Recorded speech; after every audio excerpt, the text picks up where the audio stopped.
journal vous est offert par le FPI, Fonds des promotions de l'industrie, votre partenaire privilégié pour la réussite de vos projets.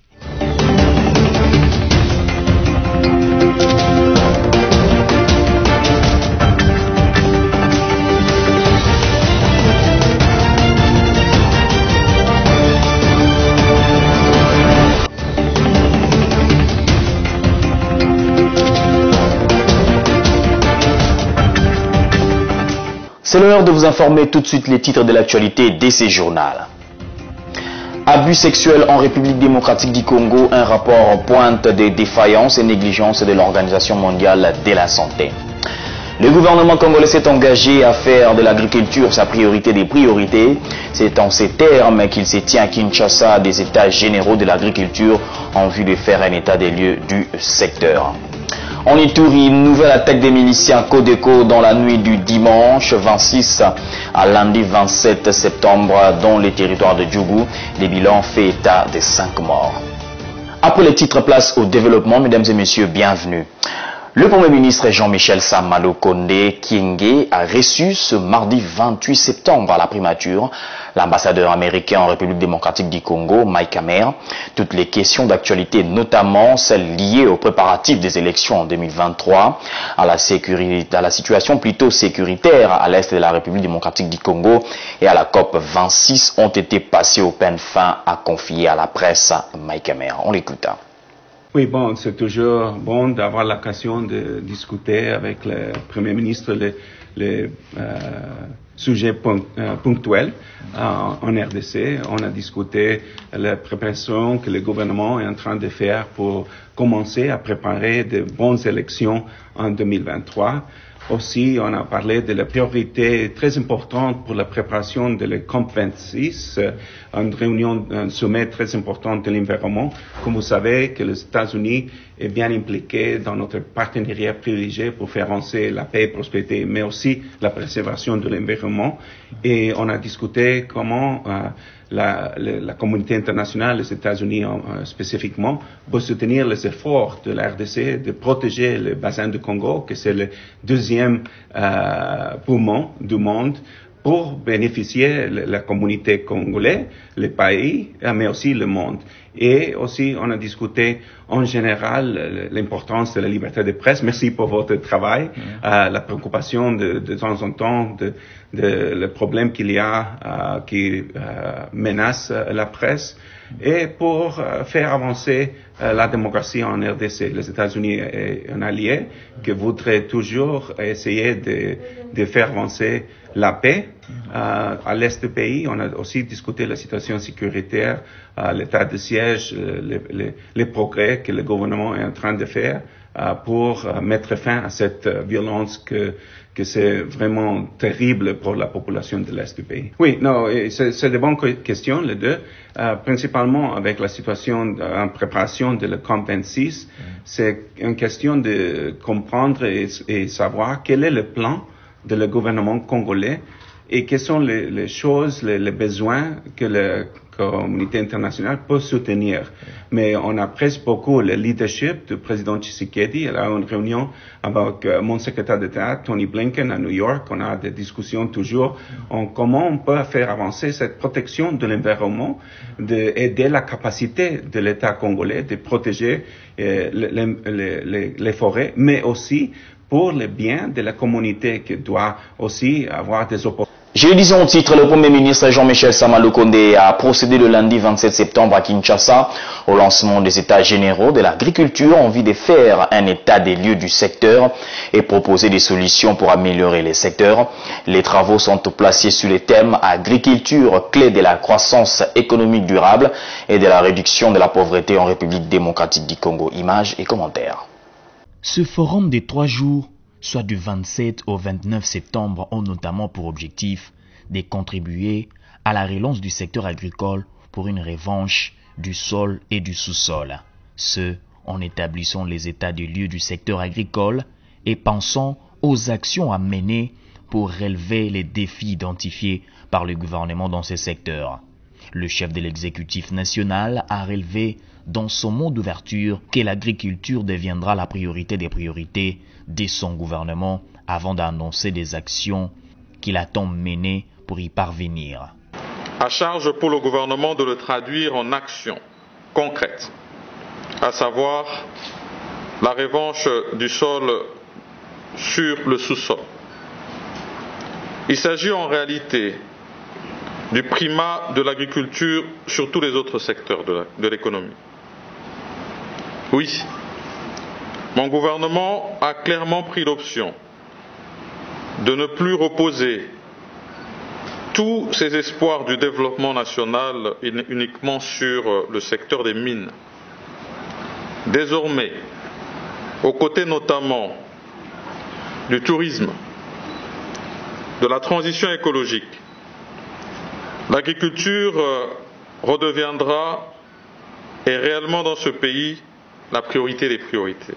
Le chef du gouvernement a par ailleurs annoncé le lancement par le gouvernement d'une campagne en faveur de l'agriculture, la création d'une grande banque pour financer le développement de l'agriculture, de la pêche et de l'élevage, et de lancer un appel à tous les cadres de ces pays de se préparer pour que chacun se construise un toit et un champ au village. Pour y arriver, le gouvernement lancera bientôt une campagne forte en faveur de l'agriculture. D'ores et déjà, il est prévu dans les jours qui viennent la création d'une grande banque nationale de développement qui aura entre autres pour vocation de financer le développement de l'agriculture, de la pêche et de l'élevage. C'est dans ce contexte que le gouvernement lance un appel à tous les cadres de ce pays de se préparer d'ores et déjà pour que chacun se construise un toit et un champ au village. Avec ses 80 millions d'hectares et terres arables, la République démocratique du Congo est un pays à vocation essentiellement agricole, mais seulement 8 millions de ces hectares sont effectivement consacrés aux cultures et au pâturage. Un comité indépendant d'enquête sur les abus et violences sexuelles commis par des employés de l'Organisation mondiale de la santé en République démocratique du Congo a découvert une défaillance structurelle et une négligence individuelle au sein de l'organisation. Son rapport rendu public ce mardi 28 septembre est terrible. Tedros Adhanom Ghebreyesus, directeur de l'Organisation mondiale de la santé OMS, a commenté ce mardi 28 septembre un rapport publié le même jour par un comité de recherche lancé en octobre 2020. On parle d'éducation dans ce journal. À quelques jours de la rentrée scolaire 2021-2022, le ministre de l'enseignement primaire, secondaire et technique, Tony Mwaba, a lancé le lundi 27 septembre à Kinshasa les travaux de la commission paritaire gouvernement et banque syndicale des enseignants. Pendant 3 jours, les participants à ces travaux vont scruter la manière dont le gouvernement a appliqué l'accord signé à Bibois le 18 décembre 2019. Suivez. Ils étaient tous en liesse. Sourire aux lèvres, les enseignants ont reçu les assurances quant à l'amélioration de leurs conditions de vie qui passent par le paiement régulier de leur salaire. Déjà au premier jour, les nouvelles sont bonnes et rassurantes pour la reprise effective des cours dès ce lundi 4 octobre 2021 sur l'ensemble du territoire national. Un élément de taille qui a rassuré les banques syndicales des enseignants, c'est la présence de plusieurs autres ministres aux côtés du ministre Tony Mwaba. Devant l'assistance, les ministres Tony Mwaba et son collègue Jean-Pierre Liaou de la fonction publique ont présenté à chacun à son tour les efforts d'ores et déjà fournis par l'exécutif central pour l'amélioration des conditions de vie des enseignants ainsi que les défis à relever dans les jours à venir. Avec notre gouvernement actuel, il y a de la volonté. Il y a de la volonté, ce qui fait que s'il y a toujours des commissions paritaires qui se sont tenues par le passé, je crois que celle-ci aura une tournure tout autre. Parce que vous devez tenir compte de la volonté du gouvernement. Parce qu'on n'avait pas attendu la grève, on n'avait pas attendu la pression du banc syndical pour réaliser ce qui a été fait. Et aujourd'hui, et à l'occasion de ces assises, nous allons tout simplement passer à l'évaluation. Par rapport au cahier des charges qui a été exprimé dans les accords de Biwa, qu'est-ce qui a été fait? Qu'est-ce qui n'a pas été fait? Et nous allons voir dans quelle mesure nous pouvons envisager des solutions à quelques préoccupations résiduelles. Nous devons donc agir tous ensemble pour non seulement essayer de redynamiser ces grands secteurs de l'enseignement, mais également pour entreprendre à œuvrer main dans la main avec l'ambition légitime et non impossible de voir nos enfants ainsi que ceux qui ont la charge de leur transmettre les savoirs. Entendez les enseignants, les maîtres ou instituteurs être placés dans les conditions acceptables et dignes. Ces assurances faites aux enseignants ont été précédées par l'intervention du rapporteur de l'intersyndicat des enseignants du Congo, Godefroy Matondo. Tout en reconnaissant l'importance des réalisations dont allusion faite dans les lignes précédentes, l'enseignant congolais du sous-secteur de l'enseignement primaire, secondaire et technique rappelle à vos respectives excellences que l'œuvre inachevée n'a jamais été récompensée.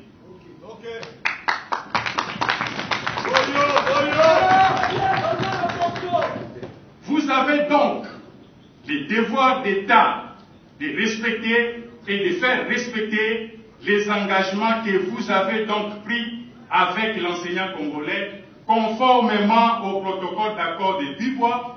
Sous examen, ce qui a été fait ne suffit pas, ce n'est qu'un début. À ce jour, l'enseignant congolais ne jure que sur l'application de l'accord de Biwa en général et particulièrement sur les paiements du deuxième et troisième palier de Biwa. Notons que ces assises vont se clôturer ce mercredi 29 septembre 2021. En province, les miliciens Codeco ont tué au moins 5 personnes au cours d'une nouvelle attaque menée la soirée de dimanche à lundi 27 septembre dans les foyers miniers de Diguéné dans le territoire de Djougou en Ituri. Sophia Zawarati pour les détails. Les miliciens Codeco ont réussi à entrer dans les foyers miniers de Diguéné dans le secteur de Banyali-Kilo à Djougou dans la province de l'Ituri. C'était le lundi 27 septembre. Ces miliciens ont ôté la vie à 5 personnes, pillé les biens de la population et blessé 4 autres personnes lors de cette attaque. Ces massacres ont occasionné un déplacement massif de la population vers la commune rurale de Mungwalu. Il est à noter que plusieurs villages du secteur des Banyali-Kilo ont été récemment attaqués par les miliciens Codeco et ces assauts ont occasionné des incendies des maisons et un déplacement massif de la population. En société, magasin ouvert, ambiance comme d'habitude. C'est le constat fait par votre rédaction ce mardi 28 septembre au Grand Marché de Kinshasa, contrairement à l'appel à la grève qui n'a pas été respecté. Espérance Louvounou était sur place. Nous sommes au Grand Marché de Kinshasa, mardi 28 septembre 2021, et l'on voit que l'appel à la grève des commerçants n'est pas respecté, les magasins sont ouverts, l'ambiance est comme d'habitude, aucun mouvement n'est constaté par notre rédaction.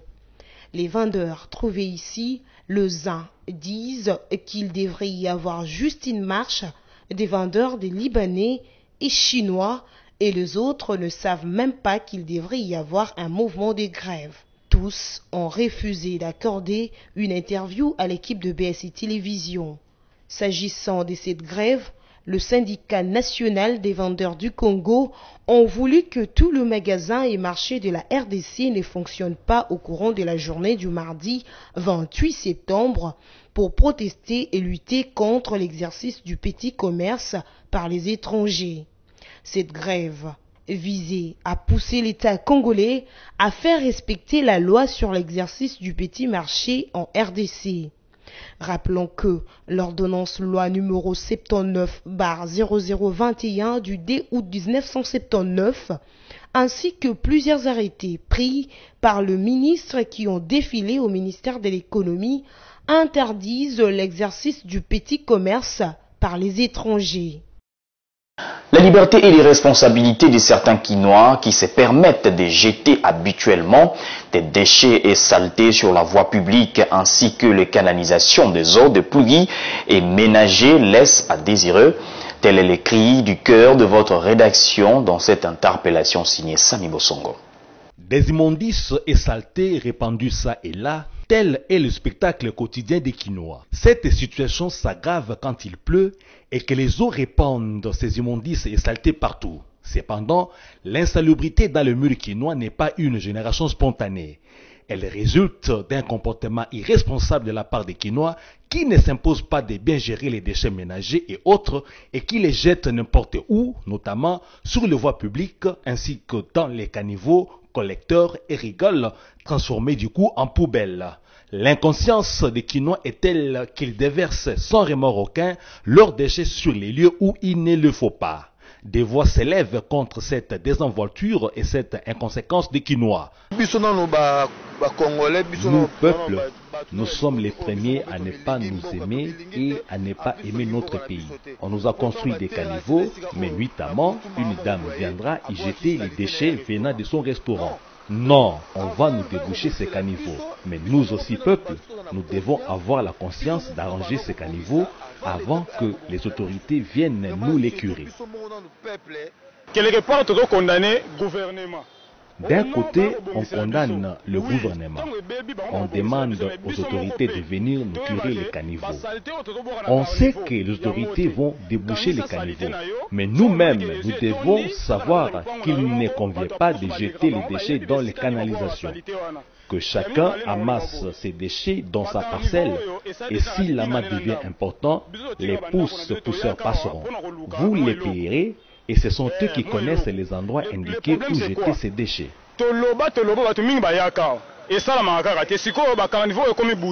Sous d'autres cieux, celui qui produit des déchets paye pour leur évacuation. Va-t-il falloir que l'on impose une taxe spéciale pour l'évacuation et la gérance des déchets, comme les Quinois ne veulent pas apprendre à bien gérer leurs déchets, s'imposant de ne pas les jeter n'importe où? En tout cas, nous les préconisons, sans oublier les mesures que les autorités à tous les niveaux doivent lever pour dissuader ceux qui jettent des déchets dans les voies de canalisation des eaux de pluie et de ménage. Pourquoi ne pas réhabiliter les services d'hygiène et assainissement qui doivent faire leur travail au quotidien? Ne nous quittez pas, la revue de presse, c'est dans un instant.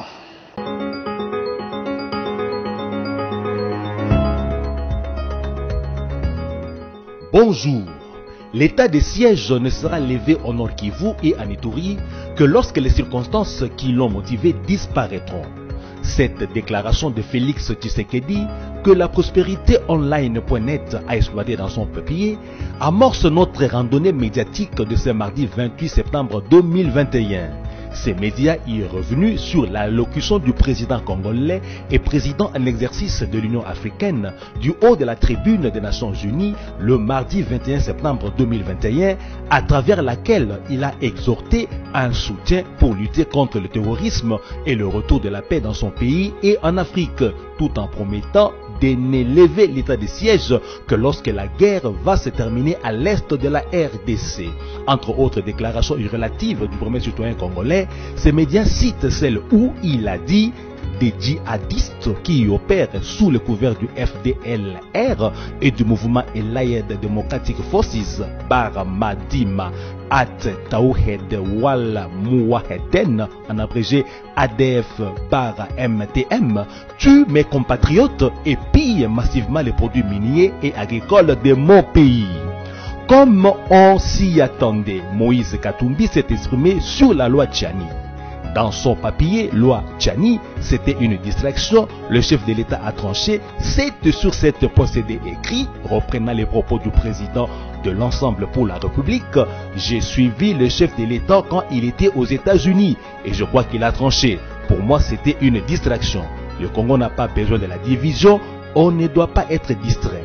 Je ne suis pas venu à Goma dans le cadre de faire la politique. Je suis venu voir mes frères et sœurs. Le plus important pour les Congolais, c'est le social, la situation économique de notre pays, la souffrance de la population congolaise. S'il y a une loi pour améliorer la situation de la population congolaise, je serai d'accord avec n'importe qui. Fin de citation.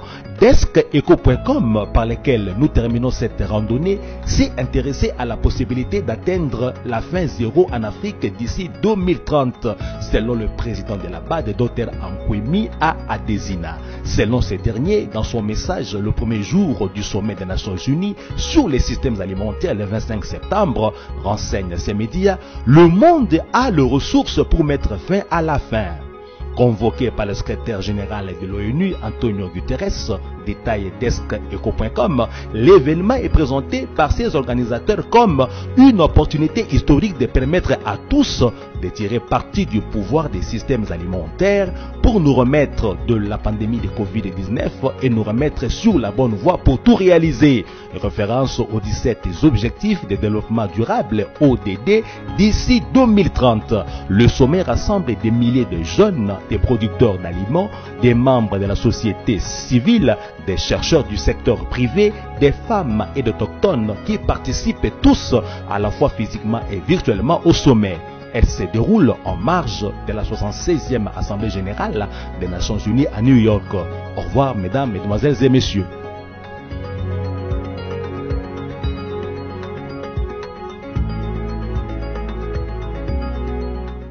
Voilà, si vous avez pris en cours de diffusion, voici l'essentiel à retenir.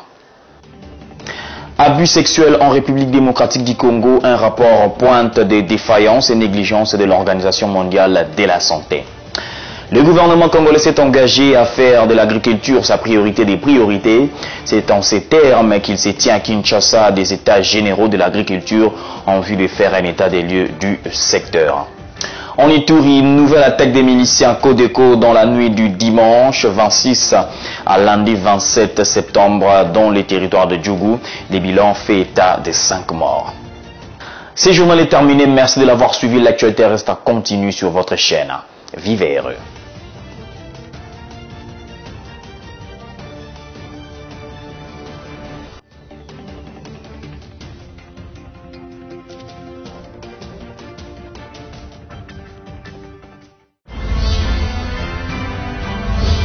Ce journal vous a été offert par le FPI, Fonds des promotions de l'industrie, votre partenaire privilégié pour la réussite de vos projets.